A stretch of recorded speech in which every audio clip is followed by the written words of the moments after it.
Good afternoon and welcome. I'm Brooke May, one of the managing partners here at Evans May Wealth. We're excited to have you join us today as we discuss insights and strategies for navigating the complexities of paying for college. It's an ever-changing landscape. I hope to provide the most up-to-date information so you can prepare. I'd like to introduce Emily Palmer.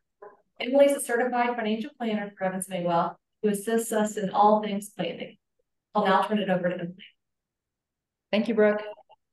Welcome. We are delighted to introduce our guest speaker, Cozy Wittman. She's an expert in the field of college planning. She's the Director of Education and Partnerships with College Inside Track, a consulting firm that helps families navigate the college planning process. She brings a wealth of experience with guiding students and families through college planning that she will share with us today. If you have questions for Cozy during the webinar, please enter them using the Q&A feature that you can find by hovering over the bottom of your screen.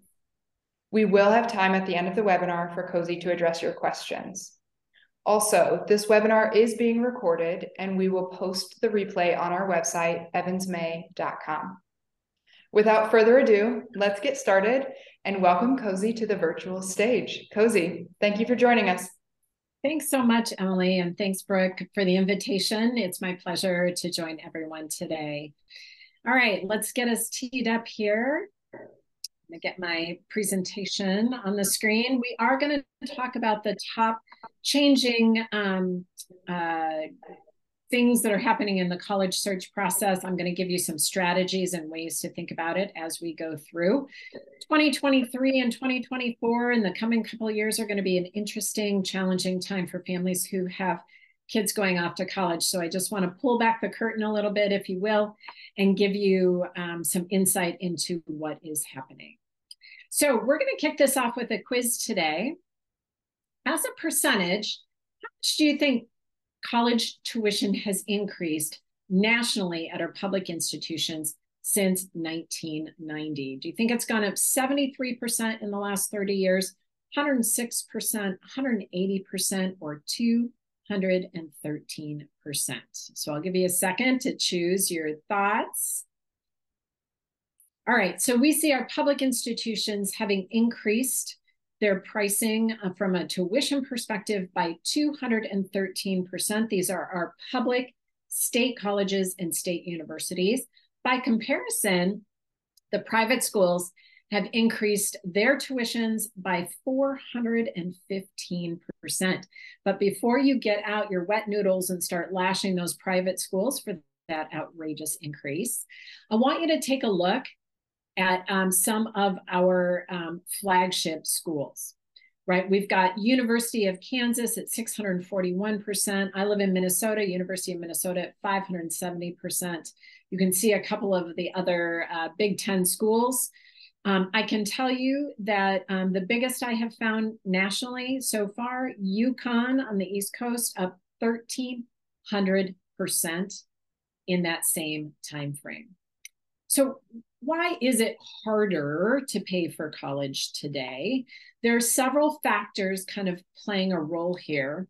The first is, of course, what we just talked about, right? We see triple, in some cases, quadruple, right? UConn going up by 1,300%, quadruple percent increases in the cost of college today. What we don't see, however, is that the federal student loan has kept up with those increases. So students today get access to the exact same amount of money that their parents had access to, right? The freshman $5,500 loan is the exact same amount that was available to their parents when they went 20, 25 years ago. However, back in the day, it covered a much larger percentage of the total cost of attendance. Today, that federal student loan does not even cover tuition at 75% of the schools in the country. And then the last piece, there is a part of the FAFSA that takes into account assets. And there's something called the Asset Protection Allowance, which was the amount of money that families are allowed to set aside before they have to start counting their assets. Well, back in the day, that asset protection allowance was large. And so it covered things like the totality of people's checking accounts and savings accounts. If you think about middle class and upper middle income class families. However, the asset protection allowance was allowed to diminish year over year until 2022, when it finally went to $0. So while you do not put retirement accounts and you do not put the value of your primary residence on the FAFSA, every other asset a family has is counted, and no amount is allowed to be protected. And so what we see today are fewer and fewer families qualifying for need-based aid. And that's important because, let's go back to the price of college. What we see are eyeball popping numbers at some of the schools in the country. When I sit down and I check college with families, and I do this often, one of the top 4 schools almost always comes into play in terms of a school the student is interested in. And you can see the price tags associated, right? NYU busting through the $90,000 a year ceiling. And then the bottom 3 schools, I just want to point out, so we have 5 kids at my house. I told my kids, I don't care where you go to college as long as you stay in the state of Minnesota and go to a state school, right? Because I just perceive those to be the least expensive options. But I just want to point out, for residents of their states, this is what their local flagship university is going to cost them.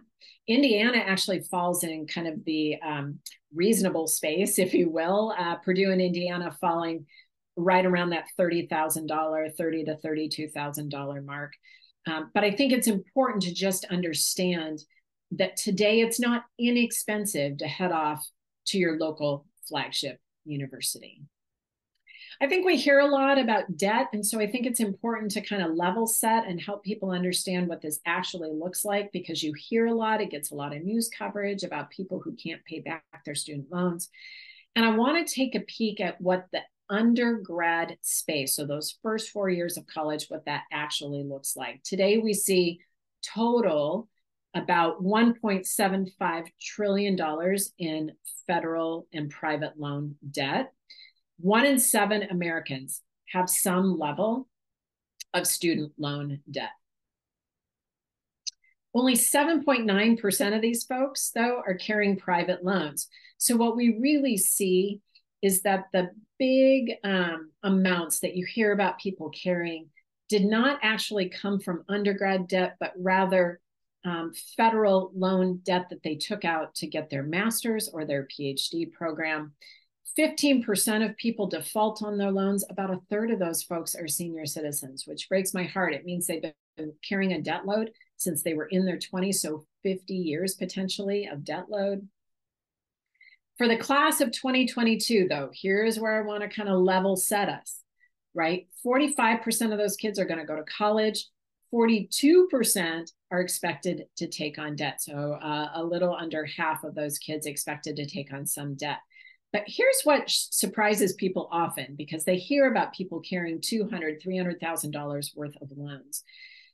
That 42% is expected to borrow $39,000. So while that is still a lot of money, I don't think it's the eyeball popping money that people are expecting. And it can be controlled. This piece can be controlled if you actually understand the market and how it works and how to take advantage of the scholarships that the colleges are holding for your students.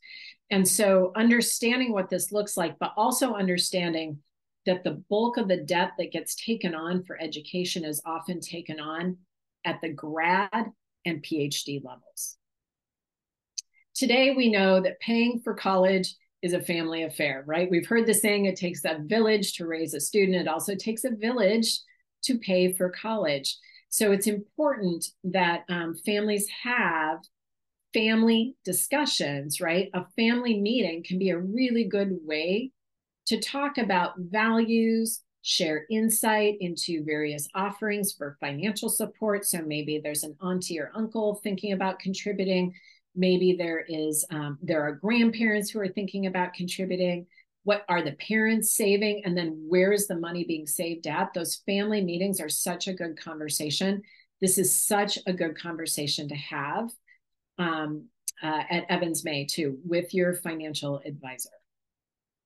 So things you should be talking about would include how to handle differences if there are different numbers of children assigned to, if you will, different adult kids, right? So if you're a grandparent and you're trying to think about how you're going to gift money away, you also have to think about, what happens. I mentioned 5 kids. My brother has none. And then I've got a brother in the middle. He had 2, right? Your classic 2 kids. So my parents had to think about what it meant to be gifting when some people don't have any kids and some people have a lot of kids. What does supporting education actually look like, right? Do you plan to just support undergrad? Do you have plans to support grad school? This would be a conversation not just to have at a grandparent level, but also, again, that those adult children who have the high schoolers. And as a family, what do you plan to pay for? And then how will you handle different prices? So in my own kids, I had one student who didn't go to school, right? He went and got a welding certificate. That cost significantly different amounts of money than my student who went to the University of Minnesota, our flagship school. So if you're going to be a contributor, how are you going to balance those, whether you're the parent, the godparent, or some other third party who's going to help pay for college today? So that gets us into the whole discussion about, do you want to pay equal amounts to each student, or do you want to pay for equitable amounts? Meaning, equally, are you going to give the exact same amount to every grandchild, regardless of the path that they are going to take? Or are you going to give them access to the same kind of resources? So I will help you pay for your welding degree, and I'm going to help you pay for your 4-year college, even though those are different amounts, right? Or I'm only going to spend X for each of you, right? Or I'm going to pay for the welding, and that's the amount I'm going to pay toward that 4-year education. And so starting to have that conversation, not just internally to the family with the high schoolers, but also externally with folks like grandparents. So if you are a grandparent, there are different ways that you can give. You can give direct to the student, so just give the student the money. You can go direct to the college, so pay directly to the college for that student's education. Or in giving to the college, you can go via savings plan. So you can, some people have savings plans, some people are just pulling out of retirement. So let's talk about the different ways that you can actually gift to your grand students if you're a grandparent. So direct to the student, this has gift tax implications, of course. There is a cap per year per person, right? So $17,000 is the limit here. If you are gifting large sums over that, of course, things like the GST comes into play. This would be a conversation, of course, to have with your Evans May financial advisor. The one thing I want you to know is that giving direct to the student no longer has FAFSA implications. So it used to be that the student would then have to claim that as untaxed income on their FAFSA, and that had negative implications for the student. That no longer is the case, so you don't have to worry about the student losing, for instance, need-based aid because you're gifting to them. If you're going to go direct to the college, it does avoid that gift tax piece, right? Because you're not gifting it to the student, you're giving it to the educational body. However, you can only gift for tuition, right? Technically, the school will not allow for that to be applied to the dorm space. It may reduce aid from the college to the student, right? So when they see that there's a third party helping a student pay for college, sometimes the college goes, oh, well, you don't need our money any longer, and so we'll just reduce. You had a third party send $12,000 our direction. Okay, well, we'll just reduce your aid by $12,000. So it can have that implication. However, it is not going to impact the FAFSA and the output of the FAFSA. So there are distinctions here that are subtle, but need to get made. The one thing I would say is if your grand student is already going to college, the one thing I would do is just pick up the phone, have them call the financial aid office and ask if there are implications for a third party to help them pay for college. The FAFSA piece then leads us into a discussion around the significant changes that are coming to the FAFSA for 2024. These are the most significant changes we have seen to the FAFSA formula in 30 years. And there's no question they're going to have implications for a lot of families who have kids going off to school. So I want to walk you through some of these changes. The first is the verbiage for the output of the FAFSA is changing. So if you're a family that's had previous students go to college, you know the output of the FAFSA has been referred to as the expected family contribution. That verbiage is now old, it's retired. The new verbiage, so when a report shows up that shows them the output of the FAFSA, it's now going to be referred to as the Student Aid Index. One of the big changes coming to the Student Aid Index is that the formula is no longer going to take into account the fact that the family might have multiple kids in college at the same time. So in previous FAFSAs, previous years, the way that multiple kids in college was addressed was the formula took that into account. So you fill out your FAFSA for student A and you tell it, I've got 2 kids in college right now. And it would say, okay, great. Then instead of assessing your income at 47%, which is what the formula calls for, I'm only going to assess your income over here at 23.5%. And for student B, 23.5%. Well, that got crumpled up and thrown out. And now the way that this is going to work is that's not going to be taken into account at all. And what that means is when a family fills out the FAFSA for student A, the family income, household income is going to be assessed at 47%. And for student B, it's going to be assessed at 47%. So the presumption in the formula today assumes that families can send 94% of their income off with their student to college, which of course is a crazy number. It was crazy at 47%. It's really crazy at 94. The divorce formula is also changing. This is probably the murkiest of the changes because not much clarity was provided, but they're just marching along. So the way that divorce was handled previously, the parent who filled out the FAFSA was the parent where the student lived. Pretty straightforward. The new formula now says whichever the 2 parents financially supports that student more, that is the family that's going to fill out the FAFSA. What they don't really say is, what does that mean? What does financial support actually mean? And so it's going to be up to the family here to self-report. The definition and exemptions for small business owners and farmers is also going away. So it used to be if you had fewer than 100 employees in your small business, and then farmers got the opportunity where they didn't have to put on their assets of the business.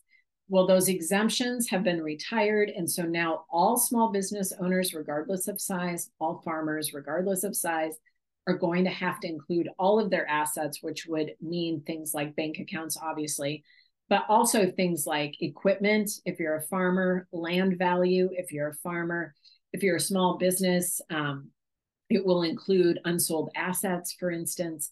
All of those things will now need to be included, pretty significantly changing the way that the output of the FAFSA will look for folks in this category.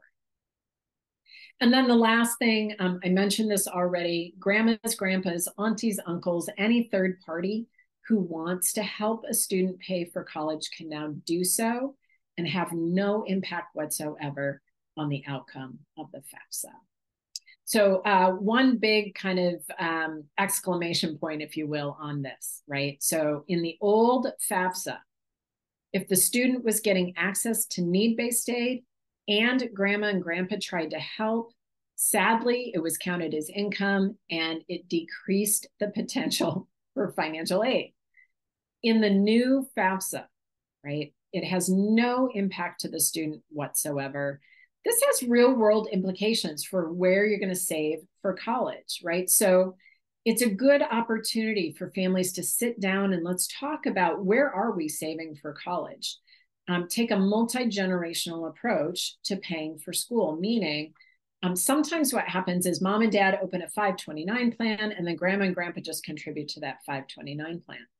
Well, their 529 plan actually goes on the FAFSA as an asset, right? It has a very small assessment rate. It's only assessed at 5.64%, but it's still there. So if you're a grandparent joining today, or if you're a parent of a smaller child and you guys are just getting rolling in this, it might be better, and this, again, have this conversation with your Evans May financial advisor, right? But it does have positive implications. It might be better for grandma and grandpa to open that 529 plan and everybody contribute that direction. One of the things that I think is important to address is there is a lot of old world thinking about college today.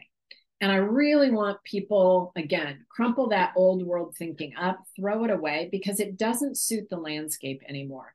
I was the queen of this, right? I told my kids, I don't care where he goes, as long as you stay in the state of Minnesota, go to a state school.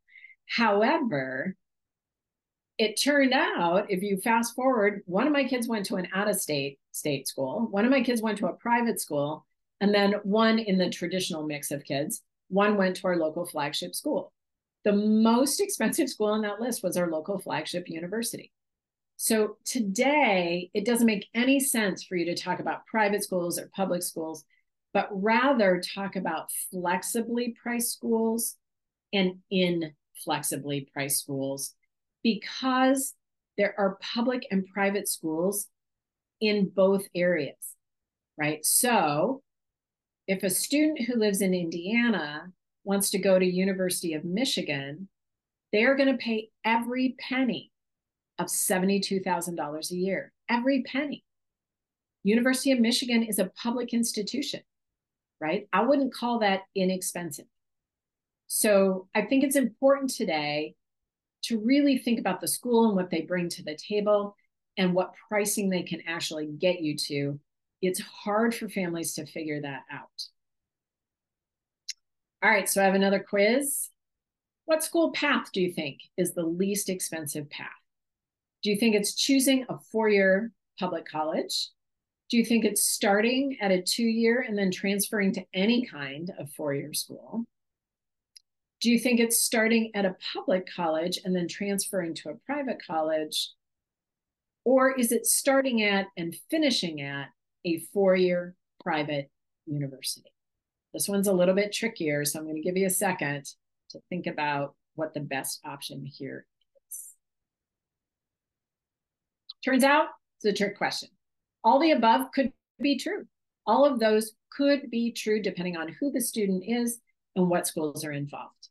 However, the two that referred to transferring schools back and forth, that often will end up being your most expensive option, right? So when kids change schools, and about 38% of kids transfer at some point in their four-year college experience, that does increase, on average, the cost of their degree by about $14,000, right? So the transfer option is not usually the least expensive option, even if it is starting at a community college and then transferring over to your local public institution. It depends on the schools involved, and it depends on the programs involved. So what are key ways to stay in budget today? You want to think about the schools that are going the extra mile. There are a ton of schools in the US today, both public and private, that are interested in bringing prices to something that is not eyeball popping for your student. So the way to start to think about this are, how does the student that I love and care about, how do they find schools that actually align academically, socially, and financially? So the first thing you want to be thinking about are schools that, for stronger GPAs and standardized test scores, they are bringing more money to the table. You're looking for schools where your student's GPA and test score is above the incoming average at that school. Quality of activities matters, not quantity of activities, right? If I could break down the well-rounded student myth, I would do that at every single speaking opportunity I have, right? The schools are not looking for well-rounded students. They are looking for a well-rounded campus. So representing who you are well on your application matters. Be interesting demographically. This is super easy to do, and most of us cut our kids off from that by not letting them look outside our state. And I haven't met a kid yet that wouldn't love to leave the state. So it's important to think about this, right? The schools want to be able to say, I've got one kid from all 50 states and 37 countries around the world, right? They want a demographic mix of people on their campus. The easiest way to be demographically interesting is just to look outside your region. Demonstrated interest is a particular kind of scholarship. The schools are interested in kids, we're interested in them, right? That's the way to think about it. So the schools want to try and understand who are our top candidates, and often the top candidates are the kids that have toured the school a couple times, followed their social media, interacted with them. When we did the alumni ice cream social, the student showed up, right? They want to be able to guarantee seats. And so they sweeten the scholarship pot with a little bit of extra cash for students who do that, who demonstrate interest. Transcript rigor, making sure that the student is taking advantage of what's offered to them at the high school is just a good idea. Today, the rigor level of the transcript is one of the key identifiers, especially in the test optional landscape. And then essays and applications are not check the box moments any longer. These are opportunities to actually bring additional scholarship dollars. A well-written essay can be worth 8, 9, 10,000 additional scholarship dollars. So it's important to represent yourself well in that process. So how do you direct student energies to actually reduce the cost of college if that's a goal? Not every family has reducing the cost of college as a goal, but if that's your goal, I want to give you some ways to think about it. It's important to really boost the right fit college list. So figuring out, like, here are the qualities my student has. Here are schools that would be interested in that. Colleges are your #1 source of scholarship dollars. There is no magic rainbow over here of scholarship money, right? The schools give away millions of dollars every single year. For our class of 2022, those kids garnered more than $23 million in scholarships from the colleges they applied to. The money sits in the schools. #2 on your list are the colleges again. So the colleges are the single largest source of scholarship dollars. They are #1 on your list and #2 on the list. After your student gets accepted, there is an email that shows up. It says, congrats, you're a bear, a beaver, a gopher, an eagle, a duck, or some other woodland creature. And in that email, there's a link to additional scholarship dollars. Why do kids miss these? They are terrible email readers, right? If this came via text, they'd have it in a heartbeat, but it doesn't. It comes in an email. And so kids miss these deadlines every single year. It is a primary source. So when schools give away merit scholarship dollars, they typically last all 4 years, and they are moving the needle on the actual price of college. #3 on my scholarship list are local scholarships. These are fine, right? You just have to know that they are not going to move the needle by tens of thousands of dollars. Local scholarships usually hand out $500, $250 here, here's $700 here, right? Congrats, you've managed to garner $1,200 of scholarships going off to this $30,000 a year college, right? It just doesn't move the needle very far. You bought books in a lot of cases. So should kids apply? Sure, absolutely. You just have to know that it isn't going to really, really push that price down. And you'll notice, right, these are getting smaller because the amount is getting smaller. And by the way, the local scholarships do typically last just 1 year. So you got that $1,200, and then you have to start that scholarship train all over again to find another $1,200. Otherwise, it's gone. The bottom of the barrel, where I would recommend families spend exactly no amount of time, is out in the private scholarship space. These are by and large a waste of your time. Sitting out on the internet looking for scholarships is not going to bring money to the table. If you're going to be on the internet, I would rather you do a deeper dive at the schools that your student is thinking about going All right, so let's talk about some of the trends that are impacting the college landscape today. And these are big, huge, right? So since 2020, we have seen a 30% increase in the number of applications. The primary driver there is this test optional landscape that we're currently living in. So test optional does not mean, by the way, that the schools don't care about the test. What it does mean is that the student has the option of sending a test score. But behind the scenes, what we can see clearly, and this started as soon as test optional became a primary focus for the colleges, where schools were calling themselves test optional on their websites, and then behind the scenes, accepting students at higher numbers who submitted test scores, but also giving away money in that space, even if they're test optional for acceptance. So the test optional landscape has significantly driven more applicants to the market, not just changed the number of schools that kids are applying to, but there are actual new people in the market today who didn't feel like they had a shot because they weren't able to get a test, or they didn't feel like, maybe testing is not their forte, it's not their shiny moment. What's happened because of the increase in numbers is that a bunch of schools now have shifted their behaviors. So there are tiers of colleges, right? The tier ones are all the schools that have acceptance rates that sit under 15%. Tier twos sit in the kind of 15 to 25%. What we see is a number of schools in the tier two space shifting their behaviors into tier one. And one of those shifts includes accepting students at higher rates who submitted their applications early decision.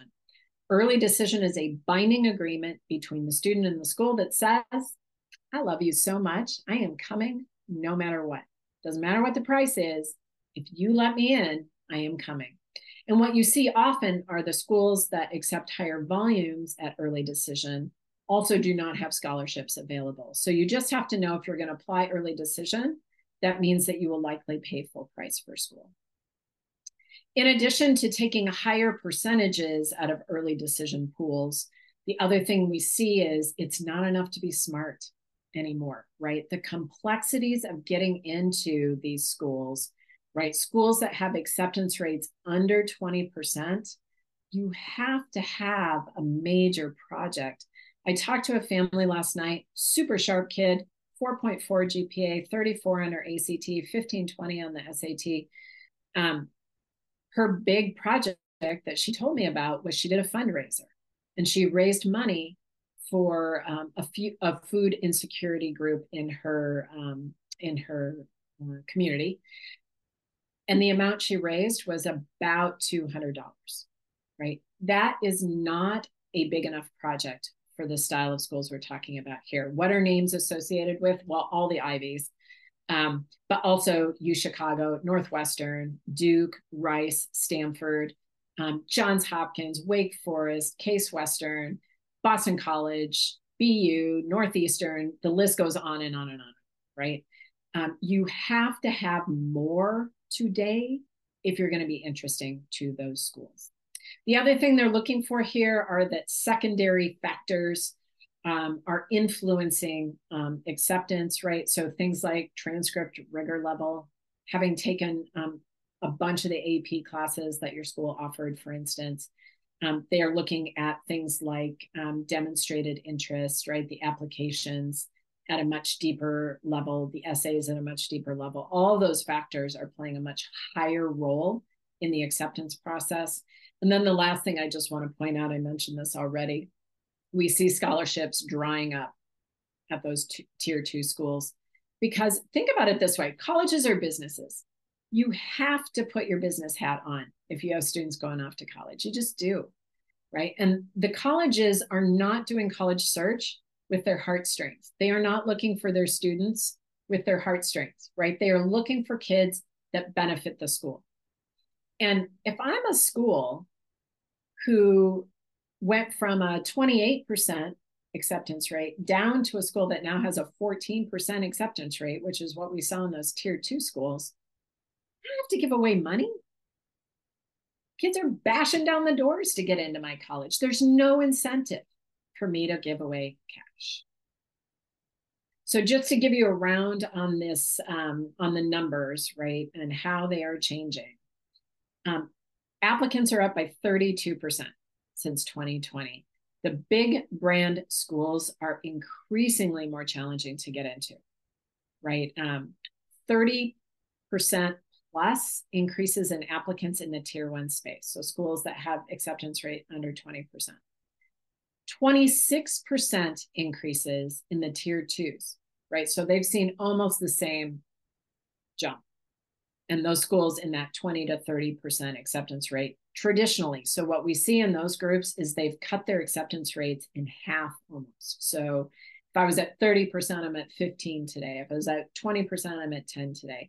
In the tier 1s, when you take into account legacy applicants and athletes, schools like MIT have actual acceptance rates at 1%, right? So the thing that I want people to try and understand here is we see that those schools are turning down the smartest of the smart kids, right?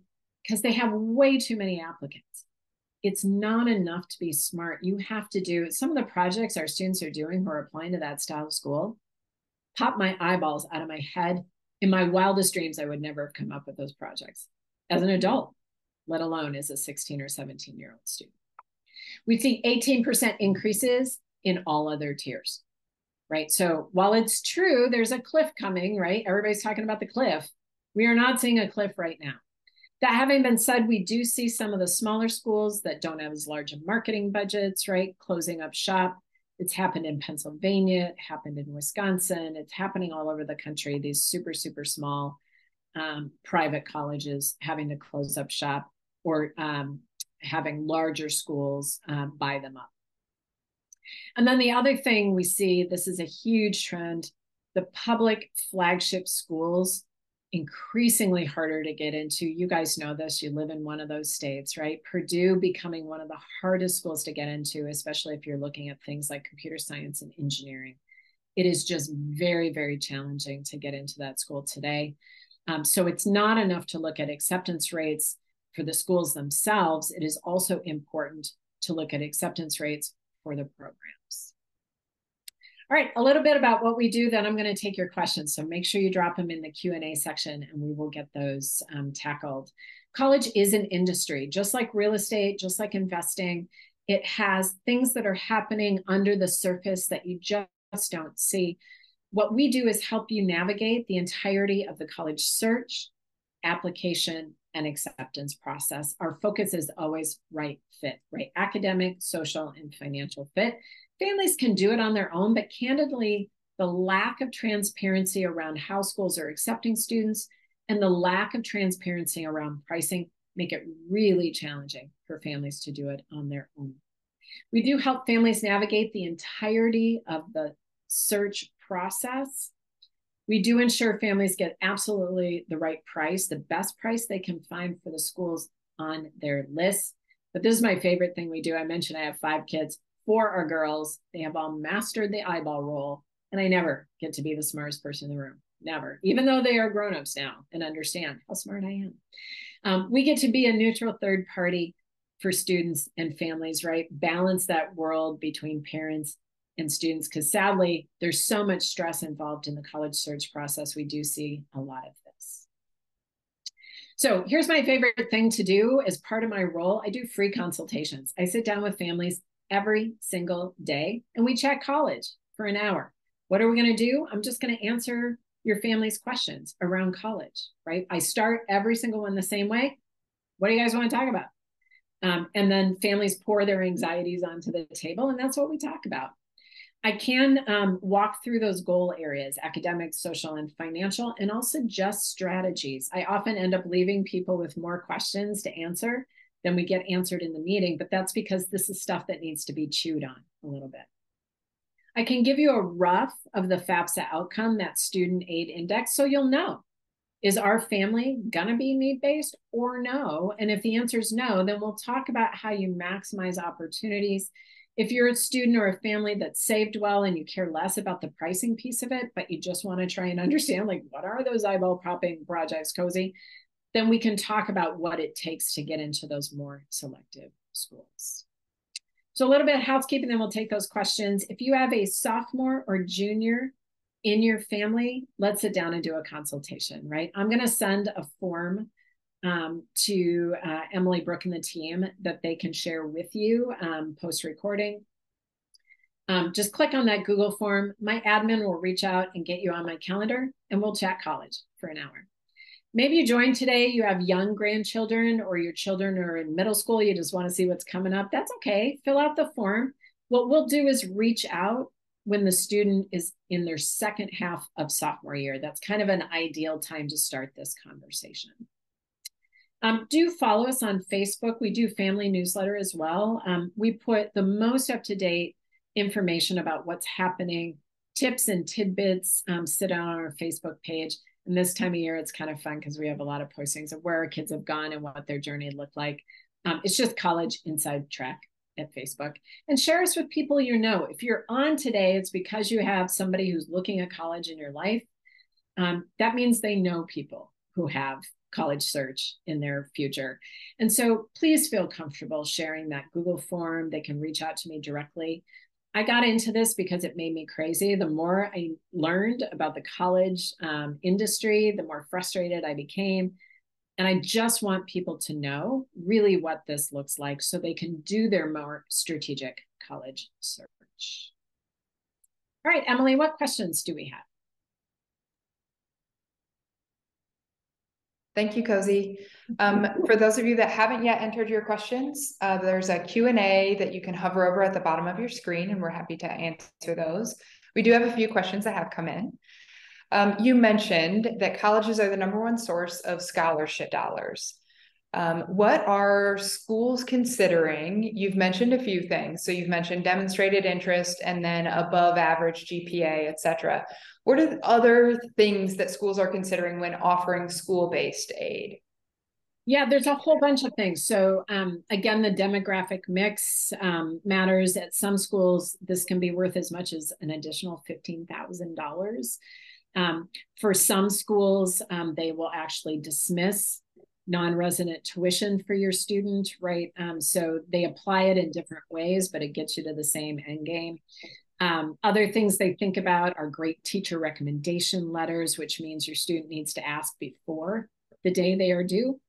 And so getting those in earlier, and then prompting the teacher so that they know what you want them to write about so that you've got some direction there. Also, the essay and the way that you position your story. Most kids write too broadly, and they write about things that colleges are not interested in reading about, right? The essay should really be about you. It is not an analytical paper. It is a personal paper. I always tell kids it should be kind of representational of you telling a story about yourself to your friend, right? And you wouldn't write it with this very, progressive English, right? Where you're at an analytical level, right? This is not a PhD or dissertation. It's a conversation. So all of those things helping to build a stronger scholarship package. Or for schools where you already know, like I'm looking at Notre Dame, we know they don't have scholarships available. Those are the kinds of things they're looking for to help boost that application, make you a stronger applicant. And where does the FAFSA come into play when it comes to school-based aid? Yeah, so your FAFSA, there are two kinds of aid available at the colleges. One is need-based, one is merit scholarship-based, right? So the need-based aid is determined by the outcome of the FAFSA. So sometimes I meet with families too who will say, well, we're a high net worth family, we make too much money, we're not going to get need-based aid. One of those extra scholarship spaces that we were just talking about is actually the fact that you filled out your forms, right? So some schools actually add scholarship dollars because you do it. So we recommend that people fill out the FAFSA. The FAFSA at a lot of schools will be the only factor they're using to determine need. And in those cases, the formula is really straightforward. sticker price of the school, so the all-in cost of attendance, minus the outcome of your FAFSA, that student aid index, equals demonstrated need. And then the college will have a philosophy that covers a certain percentage of that need. 20%, 40%, 75%. Each school is different. And then that need would come to the family in either a scholarship or a grant. So some schools call their need-based aid scholarship money in addition to merit scholarship money, which can be very confusing for families.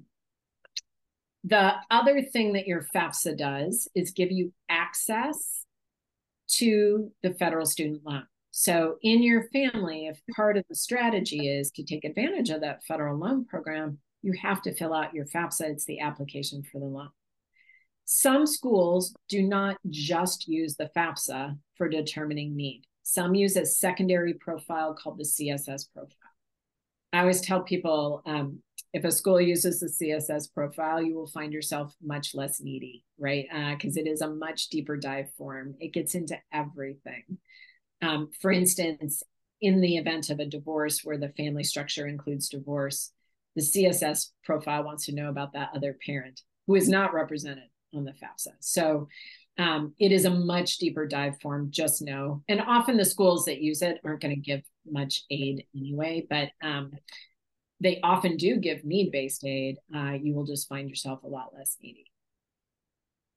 Good information. So I heard from you, you should fill out the FAFSA, even if you don't think you would qualify for need-based aid. Okay. That's right. You just don't know who's adding scholarship money and who isn't. Here's the other thing we saw in the last 2 years. There is some evidence to indicate that families who did not fill out their FAFSA did not get favorable financial awards. And in some cases, the student did not get accepted. So the colleges are kind of hanging out in this space of, we need to know you can pay your bill. And if you don't fill out a financial aid form at all, the college is really left in the dark. And so we've seen some schools, Clemson is a good example, where families who did not fill out their FAFSA form, a student who we felt totally should have gotten into that school, right? No question, did not. And the only distinction between our kids who did get in and the one that didn't was this family did not fill out their FAFSA. So highly recommend today people fill it out. Interesting. Good information. How do you determine flexibly priced versus inflexibly priced schools if we're going to change the way that we're thinking about things? I love this question. Thank you for asking it, because that means you heard. So here's the easiest way to do it, right? Acceptance rate is really, truly the easiest driver here, because it speaks to the school's motivation, right? So if I have so many applicants that I have a 10% acceptance rate, I don't have to give away money, right? Think about the last time Apple put their brand new iPhone on sale, right? They don't do that. Why? Because people are lining up outside of Best Buy to get that brand new iPhone, right? It's the same concept here. If I have kids bashing down the doors, there's no good reason for me to give away money. So what I recommend is people look at acceptance rates. And once you get over the 30% mark and you start to march away from that number, the better the money becomes. And this is a good time to make sure that people understand that rigor and selectivity are not the same thing. You can find extremely rigorous programs and degrees that the student is interested in schools who have acceptance rates of 60 and 70%, right? So rigor and acceptance are not the same number. Rigor is driven by the program. Acceptance rates are really driven by the marketing engine at the college, right? The more applications I can encourage people to send my direction, the lower my acceptance rate becomes, the more selective I become, right? So the colleges love that because it ups their reputation. They encourage people to apply, people that they know they're never going to let in, right? They encourage applicants by keeping their test optional, hanging out on their websites, right? So know that there's a marketing engine behind selectivity, where rigor has to do with the opportunities and the challenge of the programs and the professors that are in. Interesting. Good qualification there between the two. Another question that came in, you mentioned if there's an early application process, you can count on paying full price, but are there benefits to applying early for college where you would recommend it? Yeah, this is a great question. So I'm going to boil it down. There are variations on a theme here, but there are three basic ways that you can apply to college. Early decision, or ED, early application, or EA, and then regular decision.